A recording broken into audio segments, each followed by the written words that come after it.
Halo murid-murid semua, bagaimana kabar kalian? Saya berharap kalian tetap sehat-sehat selalu ya. Nah, kali ini kita akan kembali melanjutkan pelajaran bahasa Indonesia.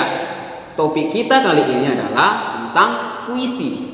Kamu pasti masih ingat kan? Di kelas 4 kemarin kalian sudah belajar tentang puisi. Nah, sekarang kita akan bahas kembali mengenai puisi. Karya sastra di dalam bahasa Indonesia itu terbagi atas 3. Yang pertama puisi, yang kedua prosa, dan yang ketiga itu drama. Nah, yang mau kita bahas kali ini adalah mengenai puisi. Oke ya, puisi itu dibagi menjadi 2. Ada namanya puisi lama dan ada namanya puisi baru. Oke, pantun termasuk puisi enggak sih? Kalau gurindam, Karmina termasuk puisi enggak? Nah, pantun, gurindam, syair, karmina itu termasuk jenis dari puisi. Oke, sekarang buka buku kamu halaman 107 di tema 8 Bumiku bagian A, membandingkan karakteristik puisi dan prosa. Nah, yang mau kita bahas kali ini hanya di bagian puisi ya. Oke, ada yang masih ingat apa pengertian puisi? Ada yang masih ingat?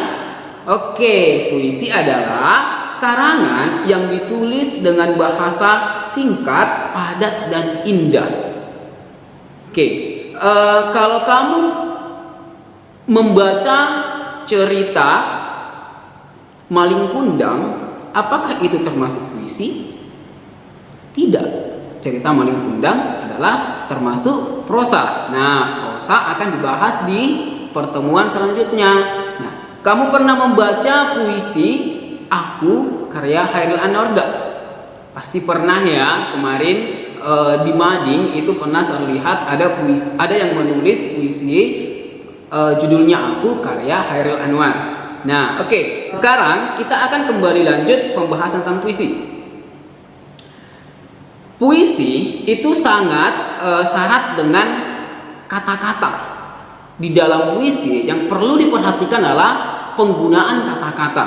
Nah, makanya di dalam puisi ada namanya diksi. Apa itu diksi? Diksi adalah pilihan kata yang digunakan di dalam menulis puisi. Artinya, di dalam sebuah puisi tidak perlu terlalu banyak kata, tetapi kata-kata di sana mengandung makna yang banyak.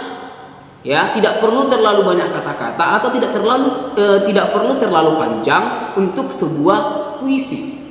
Oke ya. Nah, ada beberapa yang menjadi karakteristik dari sebuah puisi. Oke, karakteristik yang pertama adalah bersifat bebas. Bersifat bebas itu baik dari tipografinya. Tipografi itu adalah bentuknya maupun isinya. Oke, bentuknya itu bisa berbentuk rata kiri kanan, bisa berbentuk rata tengah, atau bisa berbentuk zigzag. Oke ya. Nah, kalau isinya yaitu bait, larik, dan rima. Oke, apa itu bait? Bait adalah kumpulan dari larik. Apa itu larik? Larik adalah baris dalam puisi. Nah, jadi larik itu sama dengan baris. Oke, baru apa itu rima? Rima adalah pengulangan bunyi yang berselang baik di dalam larik sajak maupun pada akhir larik sajak yang berdekatan. Oke, perhatikan contoh puisi berikut ini. Puisi berikut ini adalah puisi yang ditulis oleh Sapardi Djoko Damono. Judul puisinya adalah Pada Suatu Hari Nanti. Nah, perhatikan puisi berikut ini. Kira-kira puisi ini ada berapa bait? Ayo, ada berapa bait? Puisi tersebut ada 3 bait. Nah, ini yang merupakan bait pertama, ini yang merupakan bait kedua, ini yang merupakan bait ketiga. Oke, dari setiap bait itu terdapat berapa baris atau berapa larik? Perhatikan bait yang pertama dulu. Ada berapa baris atau berapa larik? Ada 4 baris atau 4 larik. Ya, nah ini yang menjadi larik pertama atau baris pertama. Ini yang menjadi baris kedua atau larik kedua. Ini yang ketiga dan ini yang keempat di bait pertama. Jadi ingat tadi ya, larik itu berarti baris dalam puisi, sedangkan bait itu kumpulan dari lirik atau kumpulan dari baris. Nah, untuk memisahkan antara bait pertama dan bait kedua itu biasanya diberi jarak atau diberi spasi. Oke. Kita lanjut kembali. Yang ketiga tadi adalah rima. Apa itu rima tadi? Rima adalah pengulangan bunyi yang berselang. Nah, perhatikan di dalam bait puisi ini. Kita bait puisi yang pertama. Mana yang dimaksud di sini rima? Pengulangan bunyi yang berselang, yang sama. Nah, kalau di dalam puisi ini, puisi pada suatu hari nanti, rimanya bisa kita lihat dari bait pertama. Ini saya baca dulu puisinya ya. Pada suatu hari nanti, karya Sapardi Djoko Damono. Ini kita baca bait pertama saja.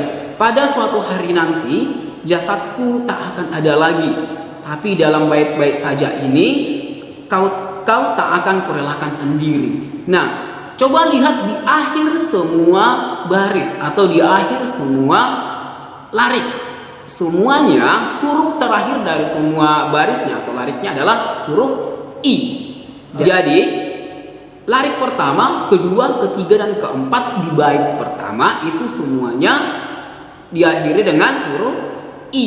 Nah, inilah namanya rima, pengulangan bunyi yang sama atau penulisan huruf yang sama di dalam baris atau bait puisi tersebut. Nah, kalau kita lihat di bait kedua dan di bait ketiga itu sama. Oke ya, bunyi akhirnya dari semua baris itu adalah sama, yaitu huruf I.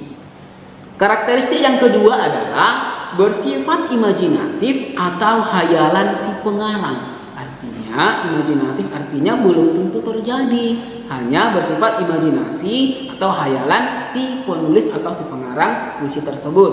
Nah, yang ketiga karakteristiknya adalah ambiguitas. Ambiguitas itu artinya memberikan banyak penafsiran dan menggunakan diksi atau pilihan kata tertentu. Apa arti dari ambiguitas itu? Nah, ketika kita membaca sebuah puisi, kita bisa memberikan penafsiran terhadap makna dari puisi itu. Nah, bisa jadi orang lain menafsirkan yang berbeda dari apa? Dari puisi yang kita baca tersebut. Nah, artinya bisa ada beberapa penafsiran atau arti dari puisi yang kita baca tersebut. Itu namanya ambiguitas.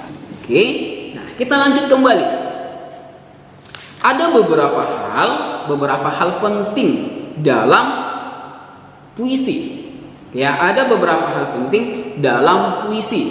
Oke, yang pertama, nah tadi larik sudah saya jelaskan ya. Lalu yang kedua itu bait, yang ketiga itu rima. Tadi saya sudah jelaskan juga. Nah, yang selanjutnya, oke, yang keempat ada namanya tempo. Tempo itu adalah ukuran kecepatan dalam membaca puisi. Nah, ini nanti ketika kamu disuruh membaca sebuah puisi, temponya, lambatnya, cepat lambatnya kamu membaca puisi itu harus sesuai. Terlalu lambat tidak bisa, terlalu cepat juga tidak bisa. Oke, jadi harus sesuai. Yang kelima, lafal. Lafal itu adalah suara atau cara pengucapan dalam membaca puisi. Lafal ini adalah berarti cara kita membaca per huruf, per kata, dan per baris. Oke, jadi harus jelas.